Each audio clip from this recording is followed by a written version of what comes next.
Everybody, I hope you're doing amazing. So today we are going to talk about infant mental health awareness. Okay, so today we have amazing Dr. Mandy coming along to join us. So I'm quickly going to check if she is around. Not yet. In myself, my name is Angel Anjali, and I have been Women's Health Movement Coach for past 16 years. Dr. Mandy is here. Welcome, Dr. Mandy. Thank you Hello. so much for your time. Thanks for having me. Yes, so the hopefully it won't be too noisy. So awesome. So welcome. I was just introducing myself. So yeah, I have been doing the Women's Health Movement Coach for past 16 years and nutrition counseling, and as well as the founder of this platform. So I am just going to read your amazing bio here. So Dr. Mandy is a registered psychologist, a researcher, and mom of three based in Brisbane. She holds a PhD in transition to parenthood and founded Mums in Bloom to support women through their perinatal period. That is beautifully summarized, I should Yeah. say. I'm sure you would have so long, like sometimes it's so long, and yeah, awesome. So I love that you founded the Mums in Bloom. I love the title of it. Yes. Yeah. Yeah, so and before we start, I just wanted to quickly read out the disclaimer that this talk is all about to bring awareness and education, not a specific advice to anybody. And if you are needing support, please reach out to your general practitioner or healthcare practitioner, whoever you need to connect with. Okay, so I'm just waving. Welcome. Thank you so much for being here. We have here today Dr. Mandy. So we are going to start. Would you like to add anything before we start? No, I don't think so. You've It's covered all right. everything quite well. Yeah, thank Okay, you. well, let's start then, hey. How does a mother physical and emotional well-being during pregnancy and after birth influence her baby's mental and emotional development? Okay, so that's quite a big question. Yes, it And is. I think there's so many different aspects to answer it, but really to focus on the impact on the baby is that the relationship between mother and baby is the environment for the baby. So Mm, babies develop in the context of their interaction with their primary caregiver. So that's mostly the mom, but also the mm, dad. But mm, basically, the mom's emotional state can often shape how she interacts with the baby, how she picks up on baby's cues, and those responses help wire the baby's brain in terms of their own emotional um, regulation as they grow up. So, mm. in that relationship, they learn to trust and they learn what safe feels like, and that helps their own mental well being. So, when then a mom has, for instance, during pregnancy, if mom is very stressed during pregnancy, those stress hormones, cortisol in particular, can Mm, actually cross the placenta and affect baby's development wow. um, in pregnancy. Now, this doesn't mean that if you're just a little bit stressed, then you have to panic and worry about your Mm, baby's development. I think this is more about chronic, severe distress and yes. stress that keeps going on uh, that isn't dealt with, and that Mm, can then impact baby's development while they're still in utero. So it's mm, not about the occasional bad days, it's more about the chronic unsupported distress. yes. In So, yeah, Yeah, we don't have to panic if, or stress about stressing more, and then, yeah, it's going to impact the baby, right? It's about no. the massitive events. It's We're massive talking events, about. but also if it's chronic and prolonged. So if you have a Mm, lot of distress and lots of anxiety, stress mm, during pregnancy, and it keeps going on for more than 2 weeks and it's constant, then yes. that can definitely impact the baby's development as well. Mm, And another way it can actually impact the baby is in postpartum.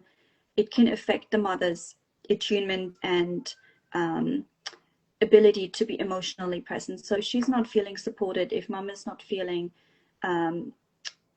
present, if she's depressed, anxious, all of those things, it's very hard for her to be emotionally present for the baby and pick up on baby's cues and support the baby's needs at the time. So if there's that disconnect, that can also impact the parent-child relationship Yeah. quite early on. And babies are very good at looking at faces. That's one of the first things that they do after they're born. They can read faces and facial cues to help themselves, like help learn about the world and their interactions. Yes. So that takes us to the second question, that many new mothers experience stress, anxiety, or overwhelm because we all, even we are second-time mothers, every baby is different, right? Absolutely, yeah. So yeah. So what impact can this have on both mum's well-being and her baby's development, and when should support the support we should look out for support? Yeah. So the period of pregnancy and post. I can't hear you. No, something happened. I can't hear you. Hey, there we go. You're back. Oh, yes. Are you back? Okay, sorry. Yes. I don't know what happened there. Okay, yeah. So the period that women are going through, we call that matrescence. And that period naturally comes with some distress, which is normal. So there's some feelings of overwhelm, some feelings of anxiety, some feelings of grieving their own selves. And that is all very normal because it's a big psychological shift for women to go Yes. through. The problem, though, is that oftentimes we are told, or women are told, that they should enjoy every minute and it's such a special, wonderful time. And then if that doesn't reflect what these women are going through, then they suffer in silence and they're just going through all of these experiences on their own, which can definitely make things worse. Yes. So if they then have an untreated anxiety or depression condition, it can affect their sleep, it can affect their relationships, their own confidence in their parenting ability, and even just their ability to enjoy parenting, right? Yes. So that can make it really difficult for them throughout their whole journey. And then the impact on the baby, as I mentioned before, can be that reduced quality of the parent-child relationship and their interactions. And it's not because mums don't love their baby and don't want to do it, but they just have a reduced capacity if they are struggling that much to, Yes. really be present with their baby. And that can really affect the baby's ability to develop their own emotional regulation skills as well, Yes. especially So, if it's over a longer period of time. so if they so we have the, how we've been told that you should enjoy every minute of it and you should be able to breastfeed or you should be able to do this or that. And when, because I think we have to start holding space for every women. They are different. Every families, they are different, right? Yeah. And how they are feeling or what they are going through. Mm-hmm. So that doesn't force us to put the facade on our face, Mm, and then keep going along no matter how we are struggling, and exactly. instead encourage them to speak up for themselves and look out for help, Mm-hmm. and then they can look after themselves, and vice versa with the how it is going to impact the baby, Yeah. right? Yeah. And most women don't seek help early enough. They often wait until it's so bad that they can't handle it anymore. Yes. And that's the like almost at breaking point is when they then seek someone out, which is good at that point, but it's often encouraged for them to actually seek help a lot sooner when they notice the earlier signs of struggle so that they can get support then, and they Yes. deserve support then. It's not just that they should just deal with it on their own and cope and just get through it. They deserve support early on because this whole period of pregnancy and postpartum is such a big thing. Like we should make Oh, it a yes. bigger deal in the world than it is. Everyone Yes. should know and support women a lot more and not pretend, oh, women's been doing this for thousands of years, it's Yes. easy, that type of thing, which can be a bit of, this negative association. It's like, oh, there's, millions of women out there. If other people can do it, so should you. That type of Yes. attitude. So And that can be really damaging. that is how I felt when I came overseas, that I couldn't understand how can the mothers cannot breastfeed, because in my community there was not a single person. That is how the baby survived. We Mm-hmm. didn't have formula, we didn't have any of those things. I could not fathom that Mm-hmm. you have those options, even, the bottle Mm-hmm. feeding and all those things. And then at the beginning, I was misjudging people, because how can you Mm. not do that? It's a human nature. But then I realized that because we didn't have any option back home, Yeah, right. so if you don't have option, you just do it. Or Mm-hmm. and there is no education, there is no awareness around it. Mm-hmm. So I think so that the biggest things, it's education and awareness, not just for the mums, but for everyone around it, the Oh, whole yes, the society, the whole family and a community. community. Yes, Yeah. exactly. So the Fertility Finance Australia says it can be difficult, as people tend to feel like they need to be super mum and try to Mm, push through rather than getting the support they need, as yeah. they can feel like a failure. Oh, Absolutely. yes.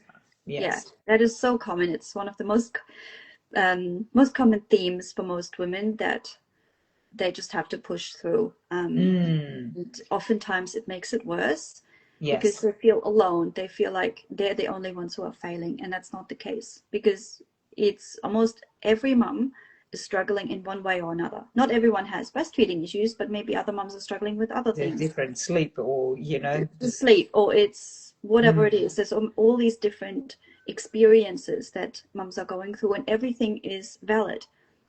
Everyone has, like, all of their experiences are valid, and all of them deserve support in whatever way mhm, they need at the time.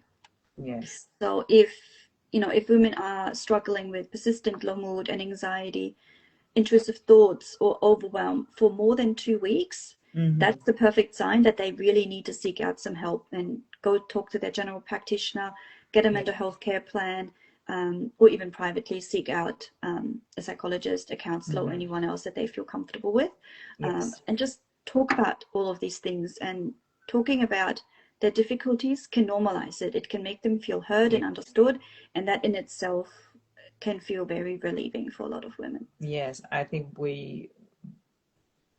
once we are aware of,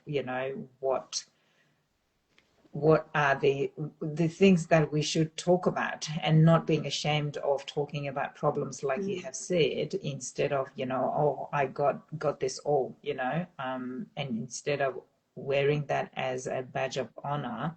And Mm. we have to start talking about, not go in a toxic way about, oh, I have this problem, oh, I have that, I have this, not that, but how can we support each other and openly talk about, without getting judged as Yes. well. Because we go to these lots of mothers group and all those Mm-hmm. things, right, places, and if those spaces are, openly talked about the problems, but at the same time, how can we support each other, Yeah. if we can Yeah. create that space, it would be Mm. so beautiful.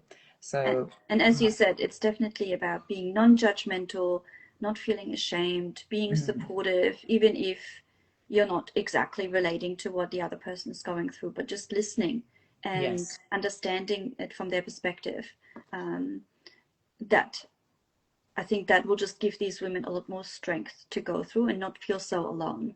yes, and I think that will really create really you might not even have to go towards the another step of stress and all those things. Just being able to talk and share, that would relieve a lot of Yes. the mental load, right? Yeah. So, Absolutely. okay, going towards the third question, what are some simple ways mothers can look after their own health and well-being, while also nurturing a strong emotional bond with their baby? Okay. I really like that question because we're trying to do both. It's not one or the other. We're not choosing to look after ourselves at the expense of the infant, which Mm-hmm. can sometimes it feel like it's a competing priority, which is not. The Mm. way we should look at it is, if you're looking after yourself as a mum and you're feeling supported and rested and your needs are met, you are more likely to look after your baby with whatever the baby needs. The baby will be Mm. fine if you're fine, Yes. because you have the capacity. The baby is picking up on your calm, and you are their environment. You know, Yes. they co-regulate from you. If you regulate yourself first, then baby can, if they're dysregulated, distressed, and fussy, if you're calm, they can pick up on that. They Mm. feel that calm. Whereas if you are very distressed yourself, if you're dysregulated, a distressed baby can't regulate from you if you're also distressed, because both are distressed, right? Yes. So you need to bring in that calm first for yourself, and then the baby will pick that up and And they benefit as will. well. So self-care isn't at the exclusion of the baby's care. Mm. It is the baby's care. It's part of it. If Yes. that makes sense.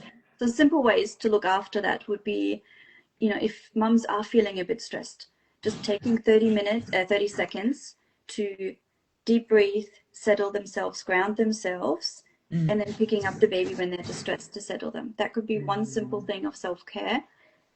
And they're much more likely to pick up on what the baby actually needs, versus Mm. coming from a very stressed and overstimulated moment and then trying to regulate a distressed baby. It's much more difficult. Mm. Other things would be simple things like actually sleeping when you can, not necessarily when baby is sleeping. I know that there's this, silly Same. thing of saying that, oh, sleep when the baby sleeps, but then Mm. that doesn't always work out. But there Yeah. might be other moments where you can sleep if someone else can look after the baby for a bit, or Mm. you can sleep in while your partner takes the baby in the morning, or anything like that, where you can flexibly allow yourself to rest and Mm. really lower the bar on everything else that Yes. isn't involved with your own rest, baby's feeding, or sleeping. Yes. Um, I know that's such a challenging thing, because even for myself, I find it hard to rest if I know my house is a mess. Mm. But in those early Yes. days, the expectations and the bar needs to just be a lot lower, because it isn't the priority. Yes. So bringing in support from others to help you with that stuff, Mm. um, so that newly postpartum mums can focus on their own recovery, their own self-care, so that they Yes. can be the best mothers for their babies. Yes. So when you said lowering the bar, it reminded me of Shona. She is a lactation consultant, and she was a panel of guests in one of the events. And then she said, just lower your bar. This is like I said earlier, the badge of honor. We have Mm-hmm. to stop. That all the yes, like tidying up and all those things. If that is going to increase the stress, you know, um, not stress, but instead of going to have a sleep or a little Mm-hmm. nap or have a restful time, yeah, and that is just even going to make it worse for yourself and then Mm-hmm. for the baby, right? And sorry that the person outside my yeah, they are trying to fix my garage door. Now we might have to. So what advice would you give to families and communities about supporting mothers and so both women and the babies, and I guess can thrive emotionally and also the whole family? Okay. So one thing that extended family, friends can do to support them is, instead of asking mum, oh, let me know if you need anything, Mm. you specifically say, I'm coming over on Tuesday and I'll bring some dinner so you don't have to cook. Mm. Right. Just taking that off the plate, mum doesn't have to think about what she needs. Most of the time, Yes. postpartum mothers don't have the capacity to think about, what do I need? What can that person give me? It's just another job for them to Mm. do, to think about. Yes, just to think that to make a list is another job, isn't it? It is a job for them, and That's a very their good point. capacity to think about this properly is very limited. So Mm. to really support them is to take that off their to-do list and just coming, doing something. Or it's like, okay, I'm going to step by. You just rest. I'm going to do your laundry. I'm going to just clean up a little bit. Just, Mm-hmm. let me help you.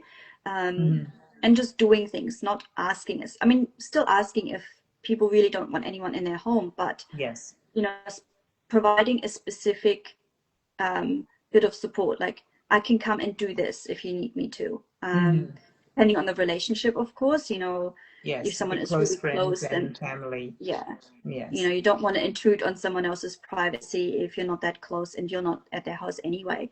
But Yes. if, for instance, a mother or mother-in-law or sister or someone just come and help, come just do the thing. Let mum sit on the couch with the baby, watch TV while, everything else gets done, and the mum just gets, a nice meal provided. Yes. Protecting her sleep is really important. So, for instance, the partner just taking the baby out in the morning for a walk while mum can get another hour of sleep, as an example. So, protecting their sleep, encouraging the sleep as well, which is very important for the partners to, it's like, okay, you haven't slept well, go have a lie Yes. down. I've got this. I'll take the baby. Yes. Offering those types of things. Another thing would be to stop asking about how the baby is doing and ask how the mom is doing. Very often, mothers feel like they're just, the lowest priority. No one cares about them, and it's all about the baby. Oh, let me hold the baby. How is baby Yes. sleeping? How, is baby feeding correctly? Are you breastfeeding? Like all of those things. But asking really deeply about how is mom doing? How's mom doing? How Yes. are they doing with this big transition that they're going through? And it's huge. It's one of the biggest transitions that women go through. They Yes. can struggle in so many different ways and just don't know how to talk about it if they're not given the space. Yes. No, that reminded me of that. I had my first baby in France, and my doula, who was taking care of me, she said to me, the doctors will always prioritize baby. So you have to speak up for yourself. Yeah. And because that is what's the norm is, right? They always look after the baby first, and then the mother, if anything, just in case emergency happens, it's up to you to speak up for Yeah. yourself. Yes, we want the baby and all the things, but at the same time, your voice needs to be heard and you need to speak up. And that was the first time I realized that, oh, it's not all about the baby, but if the mother is well and the baby is well as well. So it works Yeah. that way, right? Yep, Yeah. it works. Mums are perfectly capable of looking after their babies and meeting all of their needs if they themselves are supported, if they feel, rested and calm and confident and feel like they've got a team around them to meet all of their needs, then the baby Yes. is going to be fine. Yeah. Yeah. So, okay. So we are coming towards the end of this conversation. So I wanted to ask you where people can find you or find your services. Best place would be my website, which is mumsinbloom.com.au. I offer psychology therapy when you just click on the psychology tab or mumsinbloom.com.au/psychology. I also offer coaching services, which is individual sessions with mums who are not Okay. necessarily struggling from a mental health condition, but they Okay. might still want to talk about the adjustments to motherhood. They might still have some difficulties, or maybe they're talking about decision making or anything like that. I can coach them through that. Oh, And I okay. also So have there are two different two services, different right? services. They're individual sessions, but Mm. therapy is one thing for, if they're really struggling, they need a mental health care plan. And coaching would be still for difficulties that they want to talk through, but they're not necessarily struggling from postpartum depression, for instance. There's two different things, and I've got it all explained on the website what the Because difference. the impact is so many things can be impacting, the motherhood, right?